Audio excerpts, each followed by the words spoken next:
प्रश्न भी बता दें। प्रश्न यह है कि कयादू महाराज के घर में प्रहलाद जी कितने समय तक रहे। तो उसका उत्तर यह है कि जब हिरण्यकशिपु तपस्या के लिए गया तो उस समय कयादू गर्भवती थी, इसलिए इंद्र जो है उसको ले जा रहा था कि जैसे इसका बच्चा होगा तो मैं इसको मार के इसको छोड़ दूँगा। तो नारद जी वहाँ पे आए तो उसने जो हिरण्यकशिपु ने तपस्या की वो देवताओं के 100 वर्ष की, यानी मनुष्यों के हिसाब से 36,000 वर्ष।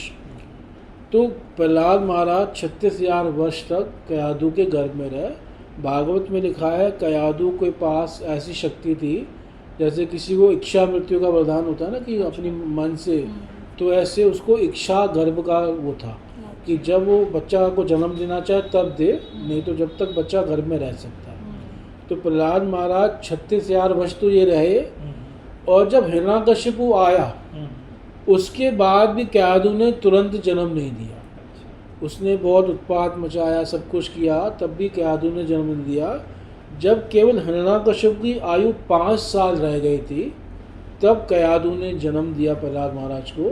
और प्रहलाद से जो द्वेष किया हिरण्यकशिपु ने, तो 5 साल की अवस्था में ही वो मारा गया। यानी जब प्रहलाद जी 5 साल के थे, तो ऐसा भी नहीं कह सकते कि जैसे ही हिरण्यकशिपु वापस आया और उसने बच्चे को जन्म दे दिया, तो उसका मतलब फिर वो जो कुछ उत्पात था जो राजा था सिर्फ 5 साल तक है। नहीं, वो कालो महान समय तक उसने राज्य किया, उत्पात मचाया, हिंसा की। तो उसका मतलब उसने आने के बाद भी जन्म नहीं दिया था तुरंत। बहुत लंबे समय बाद जन्म दिया। जब 5 साल बचे थे तब, मतलब उसके हिरण्यकशिपु के जीवन में, तब उसने जन्म दिया। इसीलिए प्रहलाद महाराज 5 साल के थे तब भगवान नरसिंह ने उसका वध कर दिया। ठीक है। और उसमें जो जब वो कयादू के घर में प्रहलाद महाराज जी थे और जो पीरियड जो उन्होंने नारद जी के भी आश्रम में बताया, वो कितना पीरियड था? वो पीरियड भी पूरा तो वर्णन नहीं है, पर इतना वर्णन है काफ़ी समय तक नारद जी के आश्रम में रुकी रही, क्योंकि वो जितने समय तक तपस्या कर रहे थे तो उतने समय तक तो वो नहीं आई होगी। हाँ, तो वो समझ लो 36,000।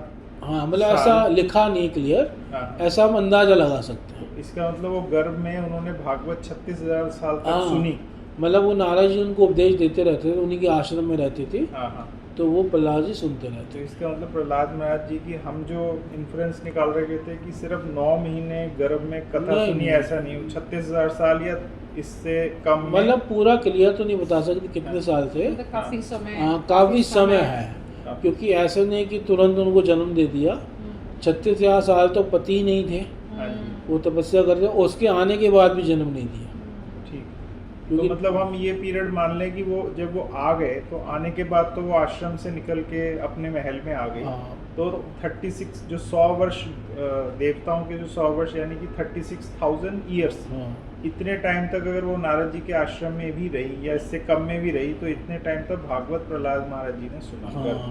इतने समय ऐसे समझ। हाँ, देश का मतलब भागवत तो उन्होंने हम तो मतलब बहुत सुना, ऐसी बात नहीं है। जी।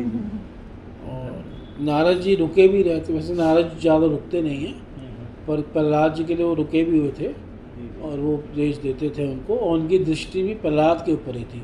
उपदेश वो कयादू को दे रहे हैं, पर उनकी नज़र किसके ऊपर है? प्रहलाद जी के ऊपर। नारद जी को पता था ना कि ये वैष्णव, परम वैष्णव, इसलिए कयादू भूल गई बाद में सब चीज़ें, पर प्रहलाद जी नहीं भूले। अच्छा, जिसको उपदेश दिया था वो भूल चुकी थी, क्योंकि समय भी हो चुका था ना। पर प्रहलाद जी को याद था सब, क्योंकि नारद जी की भी दृष्टि प्रहलाद के ऊपर ही थी, इसलिए उनको याद है। तो नारद जी मतलब ये सब कुछ जो उनको उपदेश दे रहे थे वो प्रहलाद महाराज जी को फोकस करके, उन्हीं को फोकस करके दे रहे थे। प्रहलाद महाराज जी खुद कहते हैं कि मेरी माँ तो भूल गई वो सब चीज़ें, पर मुझे याद है। इस प्रकार से। ठीक है। हरे कृष्ण। हरे कृष्ण।